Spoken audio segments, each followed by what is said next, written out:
welcome to Update Novi. It's been a while, but I finally got Mayor Fisher back on the sofa. Good to be back. Good to see you again. I'm usually in the pod here. I know. When's the last time you were on the couch? I don't know. Was it February or March? I know. Or something? Yeah. And Mr. Minka's never, he walked in and said, what'd you do? It's We got brand a new new set. piece of furniture. I love it. It's so great.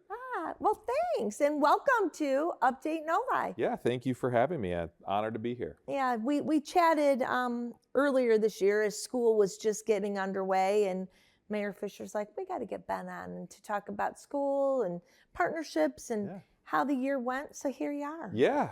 I would say it's been a really, honestly, it's been like a banner year for us. We've had a lot of implementations, trying to do some new things to just, I think whenever you're at the top, and I know that Mayor Fisher and I have talked about this, you're always thinking about what can we do to just be a little bit better, right? Mm-hmm. And I think it's so easy to, sit back and say, well, that would be hard, which it is. But at the same time, we're always trying to think about how can we just be a little bit better for our students, for our community. And so we've had a lot of things this year that have been really, really successful. So thankful for that. And looking forward to, continuing the partnerships that we have in place and continuing to be, successful for our community. I love that y'all do that, because I think as a city, it's one of the things, it's easy when you're at the top, right? And you're just kind of like, let's coast. Like, we're good. We're great. We're good. But if you're not always looking for that next thing or wanting to be better, everybody else is catching up, right? So you got to stay on your game. I stole that from the state of the school district, from you, exactly. Because, if you're not continuously innovating, if you're not staying on top, people are going to catch up and they're going to eventually leapfrog. So the best way to fall behind is to just stick with the status quo. Do the status quo, Yeah. Well, I think you've seen that, not just with the school district, but with the city and a lot of the things that you have going on here. I was reading an article just before the school year started, one of the top 10 places in the United States to live, the city of Novi. And I think that there's a lot to be said about that. And yet that comes with a lot of responsibility, right? Mm-hmm. So. Right.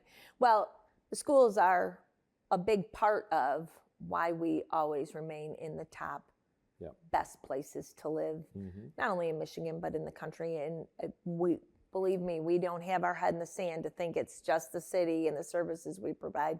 It's the whole complement that the city offers, and y'all are a big part of that. So you want to tell us what's going on, what's coming up? Or you said it's been a banner year, so we've had a lot of success. I mean, I think I would speak first and foremost, we spent a lot of work really diving into literacy instruction. And so for people who are kind of casual observers of school policy, that may not be necessarily a big sexy thing that someone's saying, oh my goodness, that's great. But in reality, the core of what we do is teach kids how to read, write, speak, listen. That's really one of the most important things we can do to help them be successful as they go off into the world. And so we've done a lot in that space, really looking at the science of reading and how students learn and develop their language acquisition skills.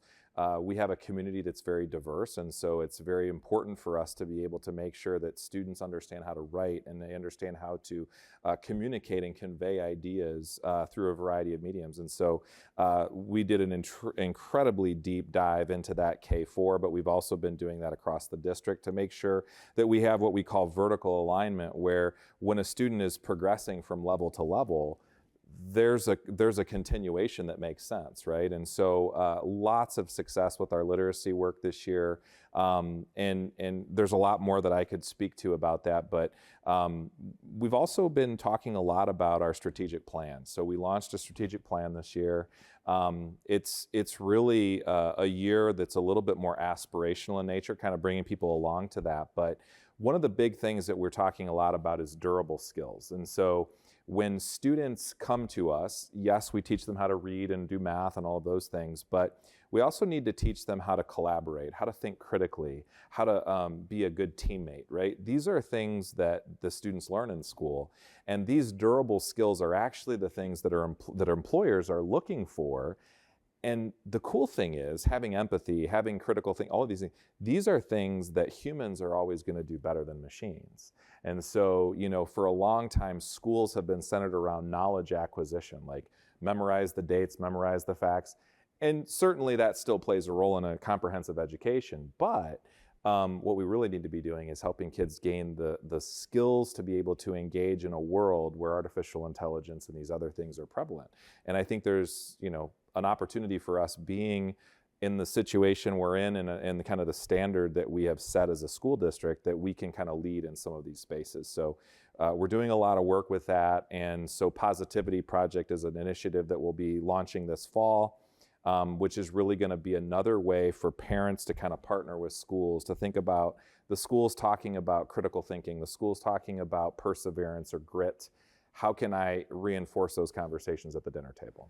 Now, if I recall, at the beginning or last summer, you gave everybody a little homework assignment over the summer. Yep. The Anxious Generation, I believe the book was called, right? Yeah. And a lot of learnings from that and things you implemented this year. I know my son, he's in the middle Meadows, got the Yonder pouch. Yeah. How has some of those initiatives transformed this year? I'm glad that you asked. It's been really interesting, and I appreciate you being such a leader in not only pushing some of that, the work of Jonathan Haidt, but Anxious Generation is really a book about the impact that screens have had on our kids, but more importantly, their developmental psychology and how we're really hardwiring an entire generation of children by the amount of screen time that they had. So it is crazy. And so in the school, we've done a lot with how do we limit screens? We definitely had Yonder pouches. We've had some other initiatives at the high school, basically to say, look, we want to teach you how to use technology at a high level,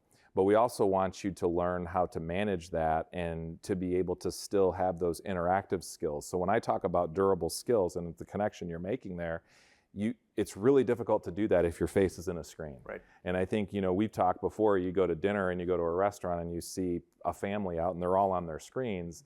They're missing the human connection. Yep. And that is so important. And it's vital to collaborative work environments. And as human beings, we just need that. And so students, parents, staff, all of them we did a survey, and over 86% of respondents have responded favorably, and that includes our students. Okay. So that's nice. They will tell you they don't like it, but they also will tell you it's kind of like, I know it's good for me. Right. Thing, so. Yep. But it's so important to have that disconnect.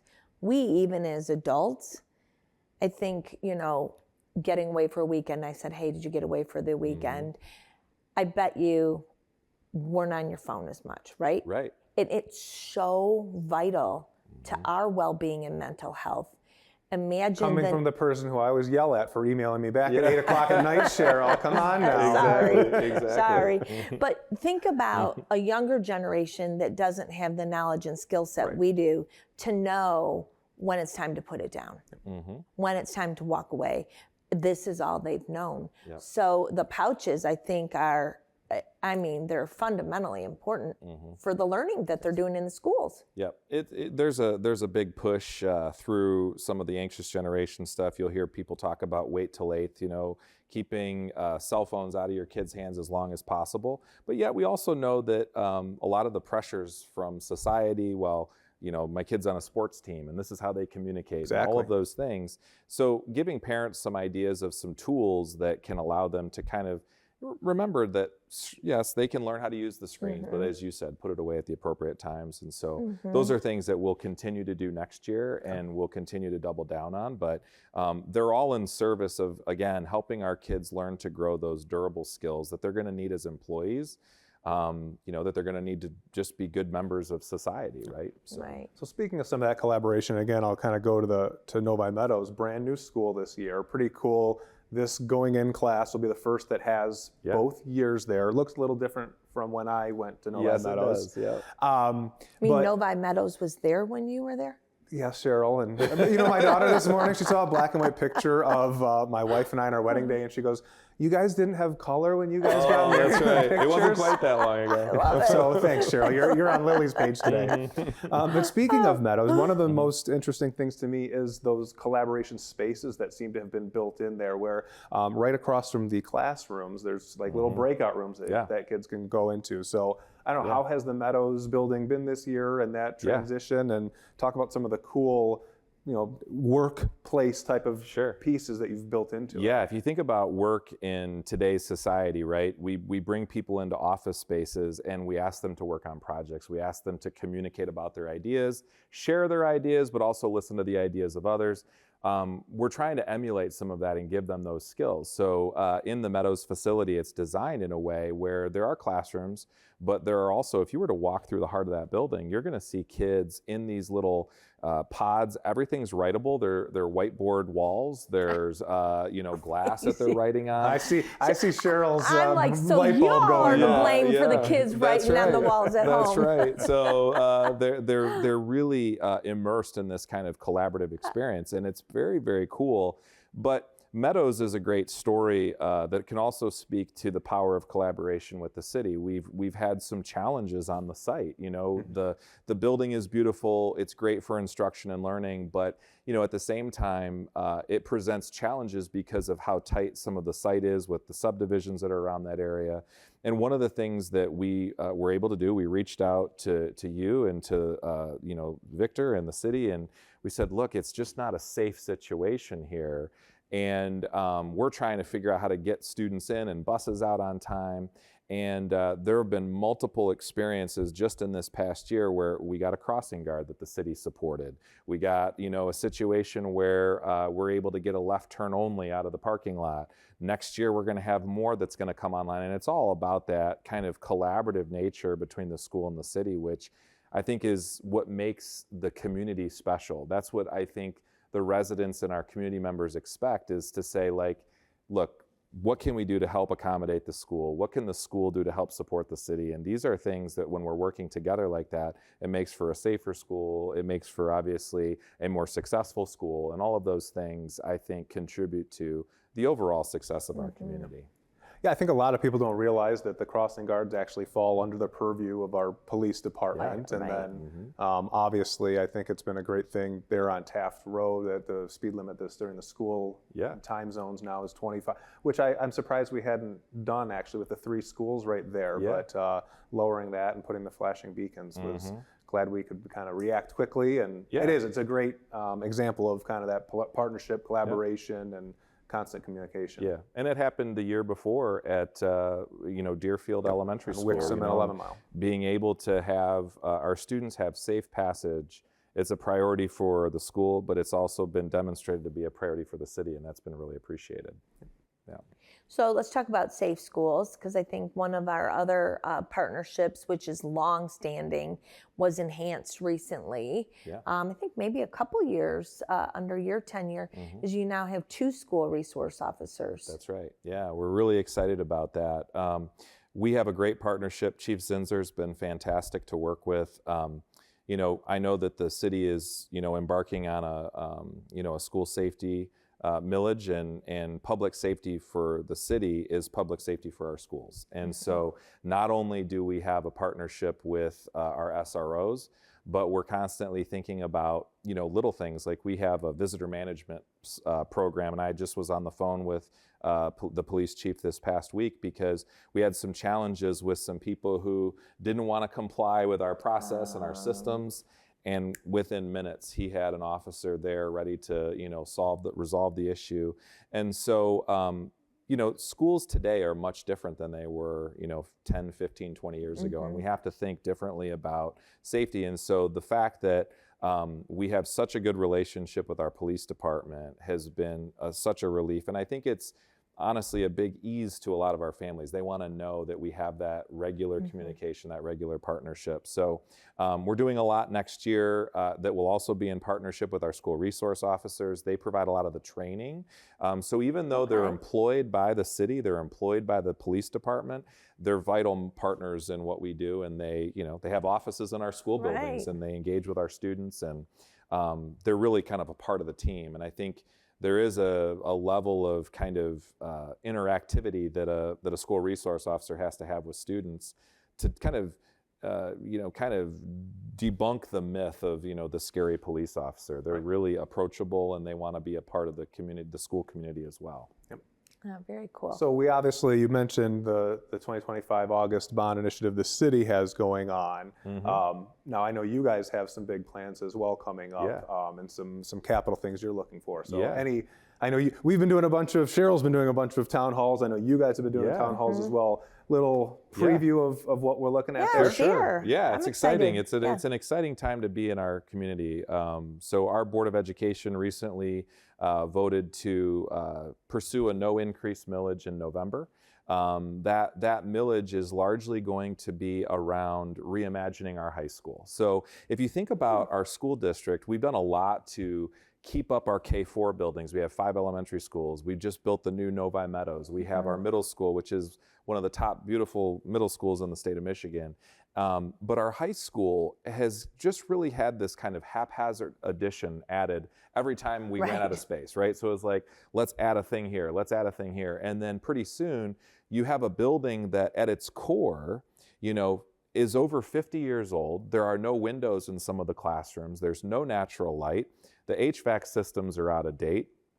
And in order to navigate the building, our students are traveling in these mazes of hallways. And so it's kind of ironic because you'll go to some of the newer upgrades, like our new safe, secure entries in our offices and the athletic complex. And people are like, well, this building's beautiful. Well, they're not traveling the heart of the building, and they're not seeing that. And so what we're doing primarily in this bond is we're going to be asking the community to support really delivering this community a new high school. While it's not going to be built from ground up because we're going to use the bones of the building, we are going to be thinking about how can we upgrade our classroom spaces, similar to what we did at Meadows, 21st century learning, the technology, bringing more technical opportunities into the schools for kids. We have our recent mechatronics laboratory where kids can get certified in FANUC robotics right in high school, and then take that to do work in the industry. We want to provide those opportunities here on our site, but we need the facilities to do that.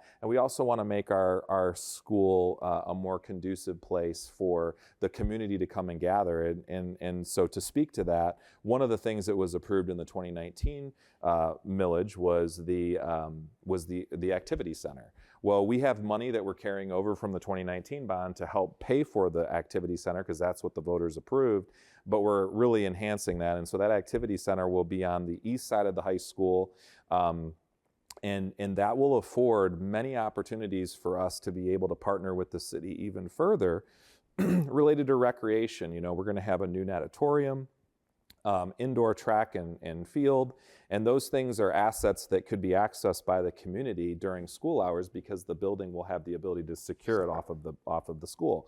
So we've had some preliminary conversations with city officials that have been very well received, and we're just excited about what that partnership can bring even further. I think this campus really is like the heart, like it's where people, they always say if you build a gathering place, how do you know people will come? Or we can even say a downtown, right? Novi might not have a downtown, but this campus here with the high school, the library, First Park, the baseball fields, the Civic Center, it is the heart. And people recognize and know this campus, all inclusive, you all, us, as the heart of the city. I truly believe that. I think you're right. And I think they see us sharing this campus, and the synergy it's symbolic for all of the great things that Novi does. So, absolutely. I know you get the question. I know my colleagues on the school board get the same question of those ways that we're always trying to collaborate. And no, this is another example that you reached out to us very early to give us kind of the heads up. These are some of the things we're thinking of and engage in those conversations. So definitely we'll keep those going, and glad to hear it. So sounds exciting. It is. It's going to be great. And I think, the high school is your flagship, right? It's the place where every single child that comes to our schools will eventually graduate. And, you want that to be the most state-of-the-art facility that you can deliver for a state-of-the-art school district. And so, it's our most tired and, quite frankly, the building that has had the least amount of comprehensive work done to it, if you think about our facilities. So it is long overdue, and we're grateful for the support of the city, but also for our community who have always been supportive of our schools. So November, y'all are going to be on the ballot for, and it's a renewal. So no increase to taxes for that. Correct. For residents. How many years is this? So it's an interesting question. So the ballot language will likely be a 30-year bond. Okay. But we have not had a bond that's ever gone to fruition. So we always pay them down early. We always outpace every projection. But I think it's important to stay conservative on your projections, as I know that the city has done with their work as well. When you start with a conservative prediction or forecast, it allows for you to deliver something ahead of schedule, beat the odds. Those are all great things to do. You never want to be in the reverse of that. Right. And so I think, the no increase obviously is an important piece for our taxpayers, but it also, we can draw straight correlations to when facilities in the school district are upgraded, what that does to property values. And we've seen that play out here in Novi. Absolutely. So those conservative estimations are important, but it also once again highlights that important correlation between schools, property values, the city providing public safety, because a lot of times too, the taxable value increases, we like to see those outpace what our projections are, which also help us pay down the debt early. Absolutely. or overachieve on those financials. Absolutely. So, good quality schools, excellent schools, and public safety services, a safe community are the things that really attract people. Then you add in all the other amenities and it all falls into place. Yeah, and I think that likewise, the city has grown a lot in the last 30, 40 years. And when a lot of our public safety facilities, when our high school was built, the city was this big, and now we've quadrupled in size. I can tell you about 23,000 people. Right. It's much 40 some years ago. Right. Right. Now we're triple. So we're that, triple. So we have tripled in size, and like you said, much like our facilities that haven't been upgraded, our public safety facilities in those 45-ish years. Yes. High school's the same. Exactly. So speaking of that, a question that I often get from residents, or that we hear maybe when we see a potential development coming forward, we have a couple that are going up right now, Sakura, towns at Main Street, et cetera. A lot of times there's different levels of density, or they're brand new residents coming in, and they say that's going to have a really bad impact on the school district. That's going to cause all of our classrooms to be way overpopulated, et cetera. How do you manage that? How do you view development in the city, and what can we do as a city to kind of help make sure we're even doing a better job preparing you guys as we do development and redevelopment? Sure. Well, I'm glad I'm not the only one that gets that question, so that's good to know. Right. We want to squash the rumor that the schools don't want development. Yeah. Well, I think that, certainly as a school system, you want to build facilities that are going to accommodate the needs of the community. And we don't want to ever be in a situation where we're out of space and those types of things. But I'll speak to a couple things. One of them is it's great when we can see a new development going in that's going to enhance our community, that's going to bring value, and then obviously more children that are going to be able to potentially come to our schools. And with that being said, we're a closed school district, so you must live in the Novi Community School District boundaries to come to our schools. So when we see those things happening, what we do is we plan and we do some master planning, but we also start to look at, every 5 to 6 years, the district has had to look at our elementary school geography, and they make adjustments. And so, those are sometimes not real big favorites of parents, but at the same time, what we're doing is we're saying, we have 4 new developments that are over in this area, and we have plenty of capacity at this elementary school over here. So what we need to do is kind of reshuffle the cards in the deck a little bit. And so those... I'm guessing absent new development, you'd probably have to do that, because I even noticed when I moved into my subdivision, it was all people my parents' age. And over the last 10 years, there were a bunch of families that came in. So that's probably an exercise that you do regardless. It is an exercise that we would do, and you bring up a point. There are people who are not necessarily selling their homes as often in certain subdivisions, right? So mortgage rates, all of the different things. And they say it's a financially better decision for me to stay in my house, which is fine. But then that means there's not maybe a family with younger children moving in. Right. And so we would have to do this redistricting regardless. And so we've done that, every 5-6 years in the past. They did it recently before I started. And so that's just a part of running a school district. You have that. So we have capacity in our buildings to do so. And if it gets to a point, we certainly analyze and think about, okay, is maybe it time for us to look at our facilities and our infrastructure. But there's a couple key things that are happening, that are really unique. The birth rates across the state of Michigan are down. The birth rates in Novi are down as well. I mean, we're not insulated from that. And so what we're seeing is, while we don't have as many live births happening in Novi, because we do, enrollment projections, what we do see is that there are more people moving in when a home becomes available. And so we're kind of buoyed by the fact that we have people moving in to come to the school systems. And even though we have a declining birth rate, we're actually seeing a fairly steady flat line, if not increase, in our enrollment every year because of that. And so I think you have all of these different factors that are kind of hitting that. But we're 25 to 30 students on average the last 5 years that we've been adding, and we're one of the few districts in the state of Michigan that has that statistics. The state of Michigan in the last 10 years has lost 115,000 students. Oh, wow. And so if you think about that, that's a combination of birth rate, people moving out of state for different opportunities, whatever that is. And so we are insulated largely from that because people are still moving to new developments. They're moving to some of our homes here, which is kind of buoying the stabilized enrollment in the district.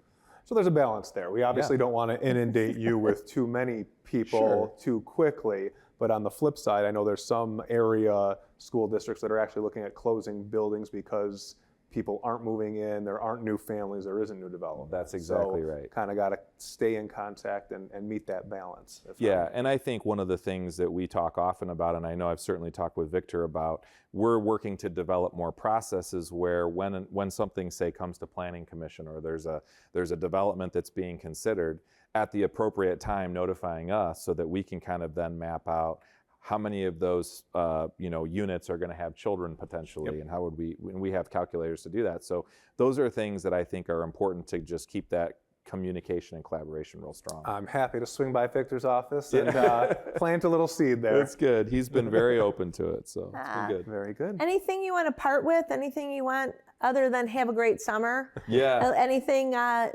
you're going to ask of the students and parents over the summer, or what they can look forward to next year? Yeah, I think, obviously we're always asking our students to read over the summer. We're going to come back in the fall and we're going to ask what books they read over the summer. That's a thing that we always champion, of course. And I think when we come back in the fall, I mentioned Positivity Project already. We're doing a lot with artificial intelligence and how to do that ethically. This is a part of our world, and I kind of liken it back to when calculators first came on the scene. They were really kind of, you're not allowed to use calculators, and now there's not an adult that does not use a calculator, right? And so, but if we pretend that these tools don't exist, we're doing our students a tremendous disservice. That's one of the things employers are looking for, is the ability to have skills to use generative artificial intelligence in ways that are ethical and make sense and help them become more productive. And so we're going to be spending a lot of time as a staff on how that's going to kind of roll out. And so there'll be more communications about that in the fall as well, very cool. Which is kind of exciting. So that's very cool. Yeah. Anything, Mayor? No, we appreciate you. I know, we're here right after Memorial Day, obviously a very busy time for you and your staff, and appreciate you taking some time to share with the Novi residents at large what's going on. It's my pleasure. I'm so grateful for the opportunity. Thank you for all your leadership, and you as well. And appreciate you having me on the show. Yeah, it's been a pleasure, and keep up the great work. You really, how many years have you been here? This is my year 3. I was going to say 3. Yeah. Wow. Mm-hmm. Gosh, time goes by. When you're having fun. I know. I know. And you're still having fun? I am having a blast. That's good. Well, you're doing a great job. Thank you. I appreciate it. Very good. Thanks for joining us, and seriously wishing you and all the students and parents, you included, Mr. Mayor, an absolutely relaxing, enjoyable summer, right? Awesome. You'll be around this summer, though. You don't get the time off. No, but it'll be good. We'll have some time to think and put some of these things together. So. Good deal. Good deal. Thanks for joining me. Thank you Pleasure, again. pleasure. And until next time, we will see you next month. We will be back next month. We're going to get back into a regular schedule. We will see you until next time. Take care, Novi. And that's it for this edition of Update Novi.